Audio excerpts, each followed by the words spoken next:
What's up everybody and welcome back to another episode of upcoming mods for Fallout 4. Whenever I do series in mass like this where I'm really kind of rapid fire posting them every couple days, I get so bored of the intro. The same exact thing happened when Skyrim Special Edition came out and I was posting 5 cool mods almost every single day. And now with Fallout 4, as we're getting a ton of new mod releases and kind of work in progress pictures for mods, I feel like I'm posting this series a couple times a week now and the intro has just become so tedious. So you know what you're watching, I don't think I have to explain it to you. Let's jump into it.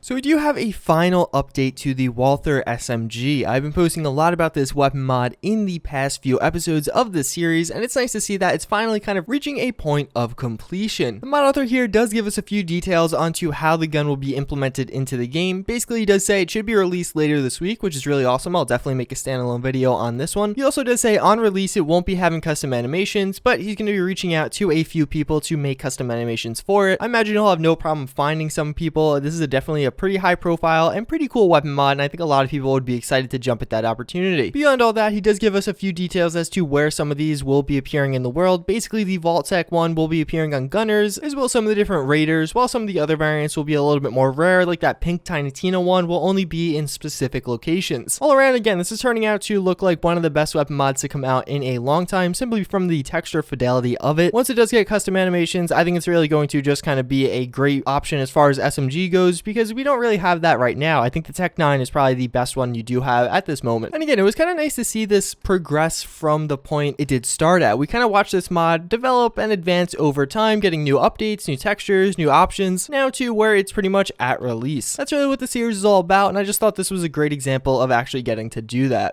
So next up we have a new mod by Last. This is a mod author that did bring us the M9 as well as a few other mods. He's a relatively new mod author to the Fallout 4 modding scene, but as you can see, he's working on a Cobra double action revolver next. This one definitely looks quite cool. I think a lot of people will download it simply because it has quite a unique feel to it. As well as based on these images, it seems like it's going to have a few paint job options right off the bat. Revolver mods, for whatever reason, is a very saturated part of Fallout 4 modding. A lot of people really enjoy making revolvers. Although Last does kind of list here how this is going to stand out at least slightly. It's going to have 2 custom sets of animations which you can actually swap between at the workbench. He says he's going to reach out to Steampunk to create these, some custom sounds, and finally a receiver that accepts shotgun shells. We have seen a few mods do that in the past, but I'm definitely excited to see this one do it. Obviously the Cobra is a very high caliber and just like kind of packs a big punch. All around, again, it has a very cool look to it. I think this could fit into a lot of characters kind of lore. A lot of people do like playing that way in Fallout 4, and regardless, Last has made some pretty good weapon mods in the past, so I'm excited to see what else he has to offer. So we have another update to Fallout Miami. This is a mod that's basically aiming to add in Miami into Fallout 4 as a new world space and location with some interesting things to do. The mod author behind this is very specialized in creating different world space mods, which is something a little bit more unique for Fallout 4. That's a topic that not many people really try to take on in general. Regardless, the new update we do have is more of the main street and kind of finalizing what's going to be like the main avenue in the game. And there's actually a totally custom made skyscraper for this mod. So if you actually look in the first image there, the tallest skyscraper is kind of that white building. The mod author did say it looks too similar to some of the other buildings, so they did make a totally custom blue skyscraper to replace it and actually make it just look all that much better. This mod is definitely coming together quite nicely. We don't actually know much about it outside of the way it looks, based on some of the images that the mod author has provided. Regardless, this mod author obviously knows what they're doing. These look very high quality, and just as far as world spaces go, this is looking like a very promising mod, and I am really hoping they do get some help on this mod to actually create some of the quests, different NPCs, and maybe even a few weapons or armor to go along with it.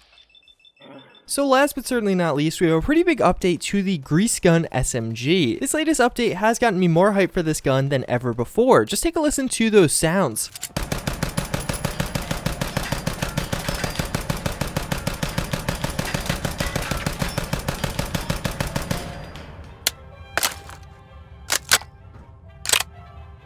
That is the video of the custom animations done by Hitman, but on top of that, we actually have some more work in progress pictures of this weapon. As you can see based on these, we do have some different taping on it, which I actually think looks very cool. I think that really makes the gun look substantially better than it otherwise would. And on top of that, we actually get a pretty good view on some of the attachments that seem like they'll be available on release, ranging from some of the different magazine types to sights to some of the different barrel extensions. All around, this gun is coming together very nicely, and after watching that video and hearing those sounds, I really do want to use this gun. It seems like it's going to be a very very cool weapon mod for Fallout 4, and it seems like a lot of polish and work was put into this one. That's pretty much going to wrap it up for this episode of upcoming mods. As always, I do hope you guys enjoyed. In the comments down below, tell me which of these was your favorite. Mine by far was the grease gun. I think that's looking very promising again, and I really just love the look and feel of guns like that. I think it'll have a very good place in Fallout 4. Again, as always, thank you for watching, and I do hope to see you guys all next time. Later.